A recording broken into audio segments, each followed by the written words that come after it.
रत्नागिरीमध्ये आज अजित पवार आणि भास्कर जाधव एका कार्यक्रमाच्या निमित्ताने एकत्र आले। सोबतच छत्रपती संभाजी महाराज यांच्या स्मारकाची पाहणी देखील या दोन्ही नेत्यांनी सोबतच केली। अजित पवार येण्याआधीच भास्कर जाधव कसब्यामध्ये दाखल झाले, तर जाधवांनी उदय सामंत यांच्यासोबतचा त्यांचा संवाद देखील चर्चेचा विषय ठरला।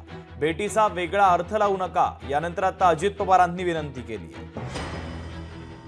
तुम्हाला हात जोडून विनंती आहे, आज आम्ही पक्ष म्हणून तिथे गेलेलो नव्हतो। आम्ही एक छत्रपती संभाजी महाराजांचं एक चांगल्या प्रकारे तिथं स्मृतीस्थळ व्हावं ह्या उद्देशाने तिथे गेलेलो होतो। आणि त्याच्यामुळे तिथं जे लोकप्रतिनिधी येणार ना, त्याच्यामध्ये तुम्ही अशा पद्धतीने काहीतरी त्याला वेगळं स्वरूप द्यायचं बंद करा, माझी हात जोडून विनंती। सगळे विरोधातले कधी भेटले तर चर्चेला सुरुवात होते, पण आज छत्रपती संभाजी महाराजांच्या स्मारकाची पाहणी करण्यासाठी अजितदादा अर्थमंत्री म्हणून त्या ठिकाणी होते।